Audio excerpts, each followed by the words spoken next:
Triangle law बघितला. Triangle law मध्ये कधी अँगल कसा असणार आहे, त्याची सम कशी केली जाते, फॉलोइंग ऑन लॉ बघितला. ठीक आहे. आता आपण बघतोय लॉ ऑफ पॅरलोग्राम. ठीक आहे. मोस्ट IMP तो इतक्या वेळा येणार आहे आपला law of parallelogram. Law of parallelogram 11वीच्या स्टेट बोर्ड साठी तर मोस्ट IMP 100% पेपरला आहे. काय नसतं, डायरेक्ट हा फॉर्म्युला लर्न करून ठेवायचा. काय P square plus Q square plus 2PQ cos theta. बोला पटकन. P square plus Q square plus 2PQ cos theta. Most IMP. Clear आहे, लक्ष ठेवायचं. चल काय जसं आपण काय म्हणतो ट्रायंगल लॉ मध्ये काय म्हणतो, पहिला वेक्टर, सपोज हा पहिला वेक्टर ए वेक्टर आणि हा तुम्ही सेकंड वेक्टर म्हणायचं, बरोबर की नाही. असं करायचं ना. आणि हा काय भेटतो तुम्हाला, रिझल्टंट. क्लिअर आहे. पण आता होतोय काय, इथं मी करताना काय चेंज करतो बघा. मी काय म्हटलं, हा माझा पहिला वेक्टर आहे ए, त्याला आपण पी ने घेतलाय तर मी पी दाखवतो. ठीक आहे. पी वेक्टर आहे. ठीक आहे. जो इथं स्टार्ट करत होतो ना, तो मी इथून स्टार्ट केला.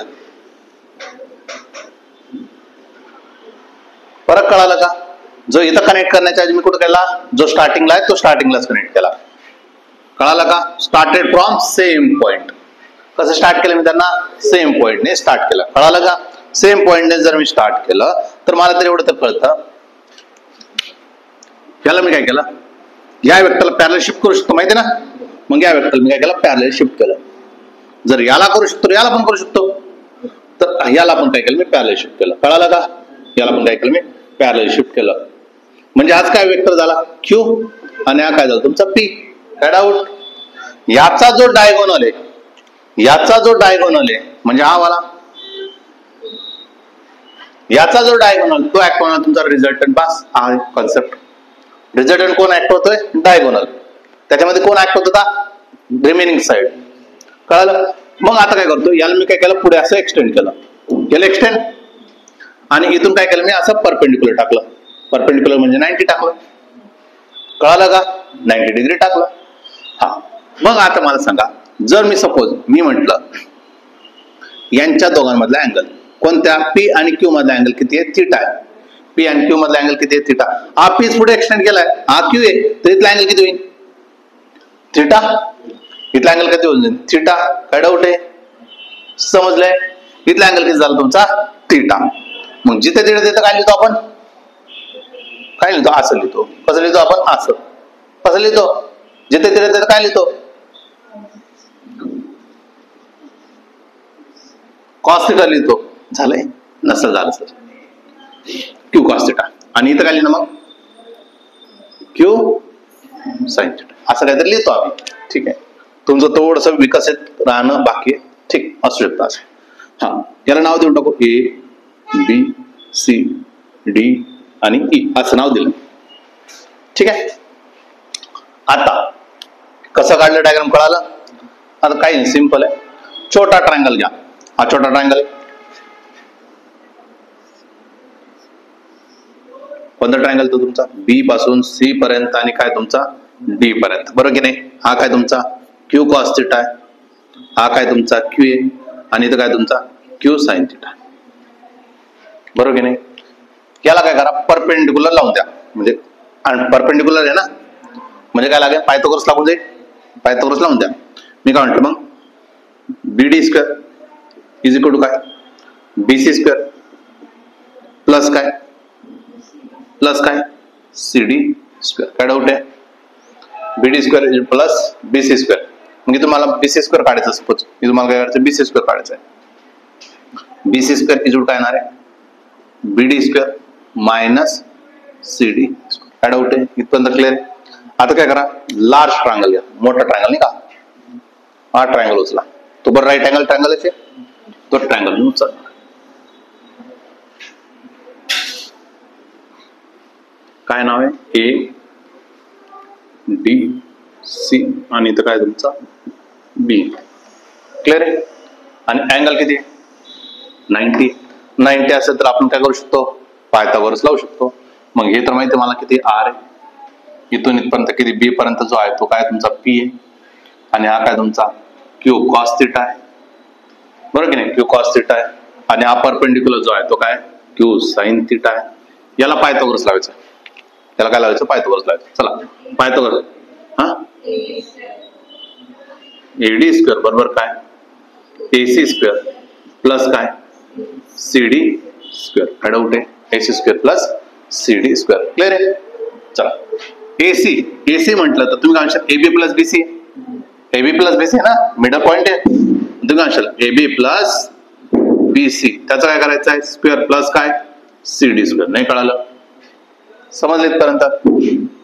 याचं काय करता येईल? एक्सपान्शन करता येईल? करून घ्या मग. A B square plus 2 times of A B into काय BC plus BC square plus CD square. नाही कळालं? आणि मग बघा इथं दिसतंय का तुम्हाला? काय दिसलं? BC square plus CD square काय? मग इथं तुम्हाला हेच दिसतंय. त्याच्या जागी काय टाकू शकतो आपण? बीडी स्क्वेअर टाकू शकतो.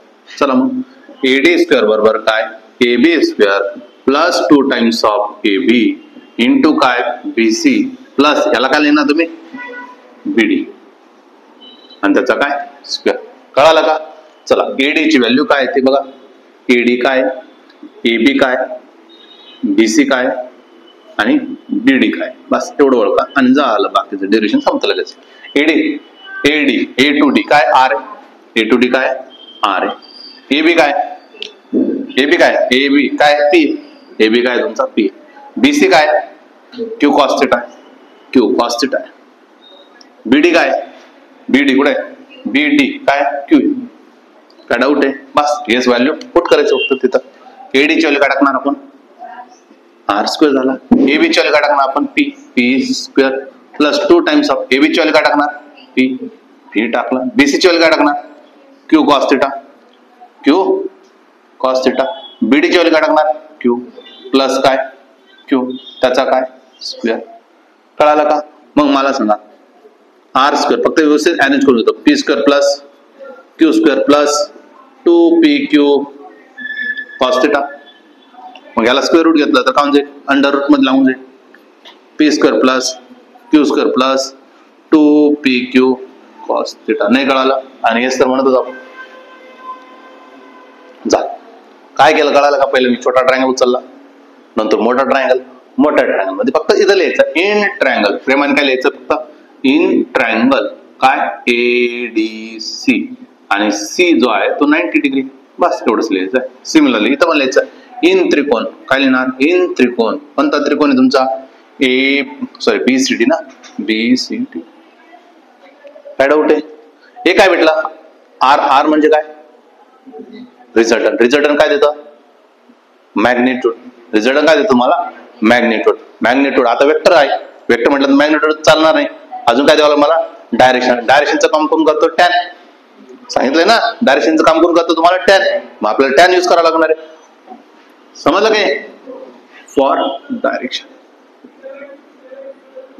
डायरेक्शन साठी. चला मग मोठा ट्रायंगल उचला. हा आर आहे बरोबर की नाही? हा आर आहे. हा काय तुमचा पी आहे. हा काय तुमचा क्यू कॉस थिटा आहे. इथं काय क्यू साइन थिटा आहे बरोबर की नाही? आता मला सांग इथला अँगल थिटा आहे. पी आणि क्यू मधला अँगल थिटा आहे. पण मला कोणामधलं पाहिजे? आर आणि बी मधला अँगल पाहिजे. आर आणि बी मधला अँगल पाहिजे. म्हणून मी त्याला नाव दिलं अल्फा. काय नाव दिलं मी? अल्फा. मग हा काय अँगल?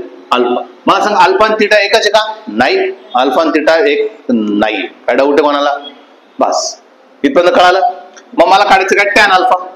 काय काढायचं? डायरेक्शन काढायसाठी काय काढणार मी? Tan alpha. टॅन अल्फा कसं काढणार? अपोजिट अपॉन हायपोटेन्यूस बरोबर की नाही? Opposite upon hypotenuse. काय नाव आहे त्या ट्रायंगलचं नाव? काय? A D C.